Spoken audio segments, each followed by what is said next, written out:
கோவை மாவட்டம் மேட்டுப்பாளையத்தில் இருந்து சுற்றுப்பயணத்தை தொடங்கிய அதிமுக பொதுச் செயலாளர் எடப்பாடி பழனிசாமி தேக்கம்பட்டி பகுதியில் விவசாயிகள், நெசவாளர்கள் மற்றும் செங்கல் உற்பத்தியாளர்களுடன் கலந்துரையாடி வருகிறார். அந்த காட்சிகளை பார்க்கலாம். இது ஏற்கனவே இந்த திட்டம் எப்படின்னா, இடையில நான் உங்களுக்கு சொன்னால் பொருத்தமாக இருக்குன்னு தான் உங்களை மதித்து பேசுகிறேன். இது மத்திய அரசாங்கத்துக்கு நம்ம அத்திக்கடை அவனாசி திட்டத்தை அனுப்பணும், நிராகரிச்சிட்டாங்க.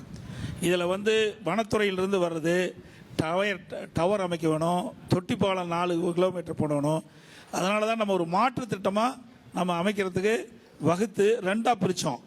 ஒன்று நம்முடைய பவானி பக்கத்திலிருந்து தண்ணி எடுத்து நீரேற்று மூலம், இன்னொன்று இங்கே மேட்டுப்பாளையத்துக்கு பக்கத்தில் ஒரு தடுப்பணை கட்டி அதிலிருந்து நீரேற்றி நீங்கள் சொன்னீங்களா அந்த மேட்டுப்பாளையம் முழுவதும் எங்கெங்கெல்லாம் இந்த ஏரி குளங்கள் இருக்குதோ அந்த பகுதியில் நிரப்புவதற்காக 2ஆம் கட்டம் அதையும் ஏற்பாடு செய்து விரிவான திட்ட அறிக்கை அதுவும் தயாரி செய்யப்பட்டு அதற்கு தேவையான எவ்வளவு நிதி என்பதையும் கணக்கிடப்பட்டு ஆட்சி மாற்றம் ஏற்பட்டு போச்சு. அதனால தான் முடியல, வேற ஒன்றும் கிடையாது. மீண்டும் உங்களுடைய ஆதரவோடு ஆட்சிக்கு வந்த பிறகு அத்திக்கடை அவனாசி திட்டம் உங்களுடைய மனம் குளிகின்ற அளவுக்கு, நீங்கள் எப்படி ஒரு 3000 ஏக்கர் விட்டு 3000 ஏக்கர் இல்லை, 1 ஏக்கர் கூட பாசனம் பெறுகின்ற, 1 ஏக்கர் கூட விடாமல் பாசனம் பெறுகின்ற அளவிற்கு இந்த திட்டத்தை விரிவுபடுத்தி செயல்படுத்தப்படும்.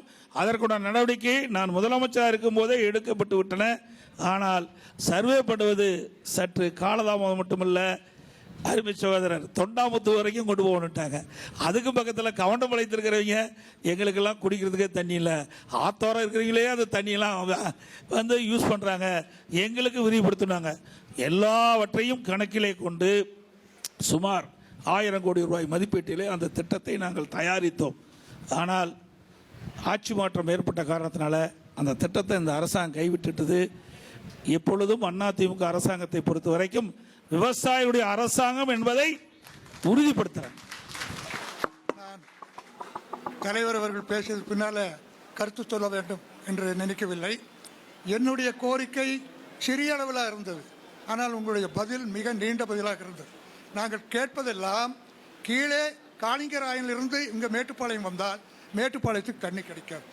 ஆகவே தான் நாங்கள் ஐயா இதில் ஒரு சின்ன இது, நீங்கள் இந்த பகுதியில் இல்லை, அங்கே குண்டாறுன்னு ஒரு ஆறு இருக்குது, அந்த ஆறு தண்ணி அதிகமாக வெளியேறுது, அதாவது அந்தியூருக்கம் பக்கத்தில் இருக்குது. அதில் இருக்கிற வருகின்ற நீர்கள், அது மட்டும் இல்லை மேட்டூர்லேருந்து வருகின்ற நீர்கள் அங்கே ஒரு சங்கமாகி அந்த பகுதியிலேருந்து எடுக்கிறாங்க. அதோட அங்கங்கே தடுப்பணைகள் கீழே கட்டுறாங்க. அந்த உபரி நீர் வருது பார்த்தீங்களா, ஒரு 6 தடுப்பணை கட்டியிருக்கிறாங்க. இந்த பகுதியிலிருந்து வருது மட்டும் இல்லை, இந்த பகுதி பாசனத்திற்காக பவானி சாகர் அணையை பொறுத்த வரைக்கும் ஏற்கனவே பாசன பரப்பு நிர்ணயிக்கப்பட்டிருக்கின்றது. அதில் எந்த ஒரு தண்ணீரும் எடுக்காமல் வெளியிலே வருகின்ற உபரி நீரை இந்த திட்டத்திற்கு பயன்படுத்த வேண்டும் என்ற அடிப்படையில் தான் இந்த அத்திக்கடை அவனாசி முதல் திட்டத்தை நாங்கள் உருவாக்கினோம். 2வது திட்டம் நீங்கள் சொல்லுகின்ற மாதிரி இங்கேயே அதுவும் எந்த இடத்தில் தடுப்பணை கட்ட வேண்டும் என்ற ஆய்வெல்லாம் மேற்கொள்ளப்பட்டு, நான் தான் சொல்ல டிபிஆர் விரிவான திட்ட அறிக்கை எல்லாம் தயார் செய்யப்பட்டு தயார் நிலையில் இருக்கின்ற பொழுது இந்த ஆட்சி மாற்றம் ஏற்றத்தினால் இப்பொழுது தடை ஏற்பட்டு விட்டது. நிச்சயமாக உங்களுடைய ஆதரவோடு, வேளாண் பெருமக்களுடைய ஆதரவோடு ஆட்சிக்கு வருவோம். அப்பொழுது உங்களுடைய மனக்குறை நீக்கப்படும். ட்ரெண்ட ஃப்ரெண்ட் ஆக்கிக்கோங்க. தந்தி டிவியின் சப்ஸ்கிரைபர்ஸ் அண்ட் ஃபாலோவர்ஸ் குடும்பத்தில் நீங்களும் இணையுங்க.